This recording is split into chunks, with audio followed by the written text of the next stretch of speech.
स्थिति समय ग्राफ किसको बोलते हैं? नाम से स्पष्ट है कि किसी गतिमान वस्तु की विभिन्न क्षणों पर उसके जो समय है और उसकी जो स्थिति है उसके बीच खींचे गए ग्राफ को क्या बोलते हैं? स्थिति समय ग्राफ। मतलब इस समय पे उसकी स्थिति ये है, समय बीतता गया, समय बढ़ा तो उसकी स्थिति बदलेगी कि नहीं बदलेगी? तो विभिन्न समयों पर उसके संगत स्थितियां कौन कौन सी हैं? अगर समय के साथ उसकी स्थिति को आप एक ग्राफ के रूप में व्यक्त करें तो उसको हम क्या बोलेंगे? स्थिति समय ग्राफ। तो आप एक वाक्य में सरल शब्दों में ये बोल सकते हैं कि किसी गतिमान वस्तु के विभिन्न क्षणों पर उसकी स्थिति का उस मतलब संगत समय के साथ उसकी स्थिति को व्यक्त करने वाला ग्राफ क्या कहलाता है? स्थिति समय ग्राफ। स्थिति और समय के बीच खींचा गया ग्राफ। अब सुनो, तो मैं एक काम करता हूं, एक्स अक्ष में मैं ले लेता हूं समय को। एक्स अक्ष में क्या ले लेता हूं मैं? समय को। और वाई अक्ष में ले लेता हूं उसकी स्थिति को। स्थिति को हम लोग एक्स से व्यक्त करते हैं और समय को टी से व्यक्त करते हैं। हेलो, ठीक है। और इधर एक्स डैश, इधर स्थिति, सॉरी, उधर समय धनात्मक, इधर समय, ठीक है। उधर स्थिति धनात्मक, इधर स्थिति ऋणात्मक। ये मूल बिंदु। समय ऋणात्मक होने का मतलब क्या है? समय ऋणात्मक थोड़ा सुनने में वो लग रहा है, लेकिन समय ऋणात्मक बोलने का मतलब ये है कि जिसको हमने जैसे एक फिक्स पॉइंट चुन लिया, मूल बिंदु, अगर कोई घटना उस मूल बिंदु वाले समय के पहले घटित होती है, उस मूल बिंदु वाले समय के पहले घटित होती है, जैसे मान लो ये पॉइंट ओ को मैं बोल दिया सुबह का 9 बजे, क्या बोल दिया? एक बात की बात है ना। अब कोई घटना 8 बजे घटित हो रही है तो उसको आप इधर लोगे कि उधर लोगे? हाँ, आया समझ में? क्योंकि जिस चीज को आपने फिक्स कर लिया ना उसके भाई समय के पहले भी समय होता है। समय के पहले भी 9 बजे के पहले 8 बजा होता है, 8 बजने के पहले 7 बजा होता है, और 6 सुबह होने के पहले रात होती है, रात होने के पहले शाम होती है, यानी कल का समय होता है। तो समय के पहले समय होता ही है। तो एक निश्चित स्थिति करने के बाद पहले वाले समय को नेगेटिव लेंगे और उसके बाद के कोई घटना अगर घटित हो रही है उसके बाद के समय में तो उसको प्लस लेंगे। वैसे स्थिति का भी खेल है।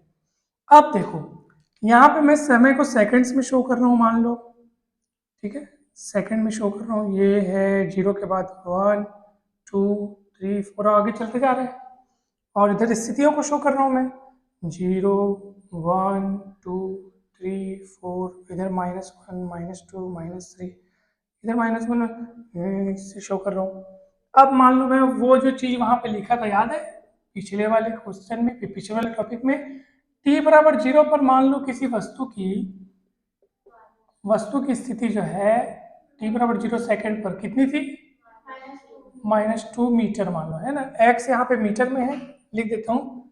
x यहाँ पे किस में है? मीटर में है। x मीटर में है और t किस में है? सेकंड में रे। t तो खुद समय है ना, नापते हैं उसको जिससे उसका मात्रक लिखना पड़ता है ना। नहीं समझ में आया क्या? बताओ। x है मीटर में और समय है सेकंड में, मतलब पोजीशन है मीटर में, टाइम है सेकंड में। तो सुनो ना, t बराबर 0 सेकंड पर कितना? x बराबर -2 मीटर मान लो। t बराबर 1 सेकंड पे मान लो कितना? t बराबर 1 सेकंड पे मान लो x बराबर कितना मान लेते हैं? 5, या 5 थोड़ा बड़ा हो जाता तो मान लो 3 मान लो 3, ठीक है। 5 भी ले लेते थे, हाँ ले लेते हैं, उसमें क्या है नहीं भाई। और फिर t बराबर 2 सेकंड पे मान लो x बराबर, चलो 5 ले लेते हैं। कितना ले लेते हैं? 5, ये 5। अब आप इसको कैसे शो करोगे इस ग्राफ में? ध्यान से देखना। t बराबर 0 सेकंड पर कितना बोल रहा है x बराबर? पहले t बराबर 0 कहाँ है मेरे को बताओ? t बराबर 0 बीच में है ना। और x, अब 0 को फिक्स करके x -2 कहाँ है? x बराबर -2 कहाँ है बताओ? नीचे। तो उसके साथ ऐसे करके ये मिला लो, x बराबर -2, यानी कि ये वाला पोजीशन हमको मिल गया, ठीक है, ये वाला। अब अगला देखो क्या लिखा है, t बराबर 1 सेकंड पर पोजीशन कितनी है? t बराबर 1 सेकंड पर, 1 सेकंड पर पोजीशन कितनी है? तो पहले t बराबर 1 कहाँ है, ये देखो, ये है ना, t बराबर 1 सेकंड पर पोजीशन कितनी है? 3 मीटर। 3 मीटर कहाँ है? तो 1 सेकंड पर 3 मीटर है, इसलिए इसको ऐसे यहां पे आके मिलेगा, ये समझ में आया? तुम लोग बोलोगे सर इसको वैसे क्यों नहीं मिला पाए? क्योंकि यहाँ 1 सेकंड था करके आगे निकला ना काम, यहाँ तो 0 सेकंड था। पहले वाले में देखो ना, t बराबर कितना था? 0 सेकंड। ना आगे बढ़ने का मौका मिला, ना पीछे बढ़ने का मौका मिला। मौके आगे पीछे बढ़ने का मौका मिलता तो ऐसे ही बढ़ा के बताते उसको। यहाँ तो t 0 था और x -2 था, तो यहीं से यहाँ के मिल गया। समझ में? अब क्या है, t बराबर 2 सेकंड पर पोजीशन कितनी है? कैसे दिखाओगे उसको? t बराबर 2 सेकंड पर, ये t बराबर 2 सेकंड पर पोजीशन कितनी है? 5। तो इधर से इसको ऐसे करके मिलाएंगे। समझ में आया कि नहीं, बताओ? आ गया। अब ये तीनों पॉइंट को मिला लो। समझ में? इस तरीके से आपका पोजीशन टाइम ग्राफ बन जाता है। सरल है कि टफ है, बताओ? सरल है बहुत।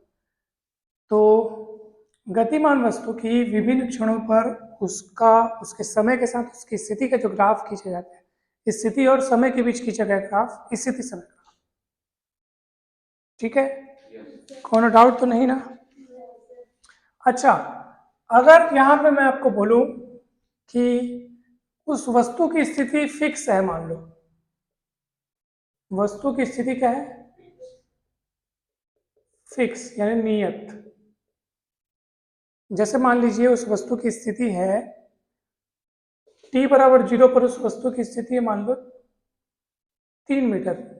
t बराबर 0 सेकंड पर ना वस्तु की स्थिति कितनी है, मान लो 3 मीटर।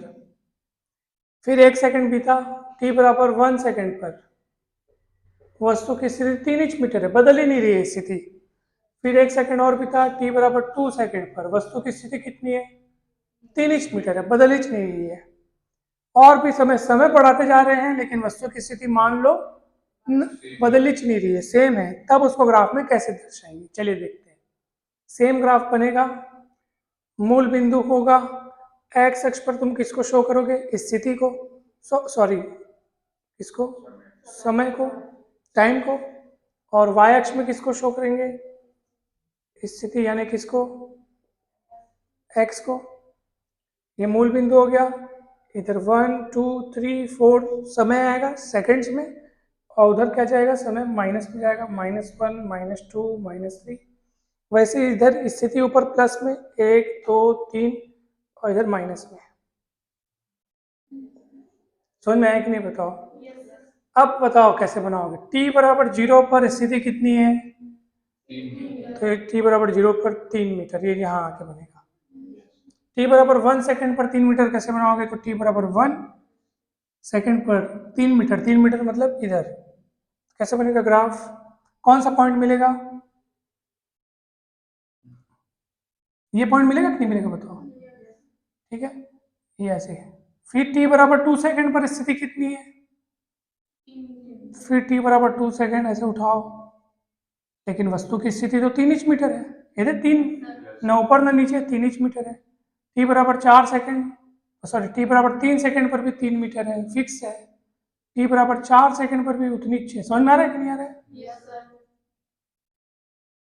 तो जब सारे अब इतने सारे बिंदु मिलते जा रहे हैं, एक सीध में मिलते जा रहे हैं। सीध में क्यों मिल रहे हैं? क्योंकि स्थिति बदल ही नहीं रही है। तो जब इस बिंदु एक सीध में मिलते जा रहे हैं तो उन सबको मिलाओ, ये ऐसे। तो ये जो ग्राफ बना है ना, देखो पहले बिंदु कैसे मिल रहे थे? एक बिंदु यहाँ मिला था, याद है? एक बिंदु यहाँ मिला, एक बिंदु यहाँ मिला। तो हमको उन बिंदुओं को मिलाना होता है, तब ग्राफ तैयार होता है। ये वाला ग्राफ देखो ऐसा बना, और वो वाला ग्राफ कैसा बना? सीधा। सीधा क्यों बना? क्योंकि स्थिति वहां बदल ही नहीं रही थी। स्थिति बदल नहीं रही है, हर बिंदु हमको सेम सेम हाइट पे मिल रहा है। ये बिंदु सेम हाइट पे मिला, सेम हाइट पे मिला। तो सभी बिंदुओं को मिलाओगे तो एक सरल रेखा बनेगी जो कि समय अक्ष के समांतर होगी। समय अक्ष, ये समय अक्ष, ये वाला एक्स अक्ष कैसा है? एक्स अक्ष में हम लोग समय को व्यक्त किए, इसलिए इसको हम समय अक्ष कह देते हैं। क्या कह देते हैं? समय अक्ष उस दिशा में है और ये लाइन भी वैसे ही मिल रही है उसी दिशा में, बस उसके समांतर दिख रही है। कैसे दिख रही है? तो अगर वस्तु की स्थिति फिक्स है, वस्तु की स्थिति, तो आप देख पा रहे हैं कि यहाँ पर जो स्थिति समय ग्राफ है वो समय अक्ष के क्या है? समांतर है। समांतर मतलब उसी के जस्ट बाजू में है, उसी के जस्ट बाजू में ऐसा है, सीधा ऐसा। यहाँ पे आप लिख सकते हो x बराबर x0, यानी नियत या स्थिर है, इसकी स्थिति फिक्स है। स्थिति कैसी है? फिक्स है। इसका एग्जाम्पल क्या हो सकता है? किसी वस्तु की स्थिति नहीं बदले, कोई भी रुकी हुई चीज, सड़क पे खड़ी हुई गाड़ी, मान लो गाड़ी खड़ी है तो अभी 8:30 बजे भी गाड़ी खड़ी रहेगी, 9 बजे भी गाड़ी खड़ी रहेगी, समय बीतता जाएगा लेकिन गाड़ी खड़ी है तो खड़ी रहेगी। तो खड़ी हुई चीज यानी कि कोई स्थिर अवस्था वाली चीज जो फिक्स है, जो गतिमान नहीं है, जिसकी स्थिति समय के साथ नहीं बदल रही है, उसका ग्राफ ऐसे बनेगा। समझ में आया कि नहीं? आ गया? तो ये हो गया, ये स्थिति समय ग्राफ भी आपने समझ लिया। कोई डाउट है क्या? पक्का?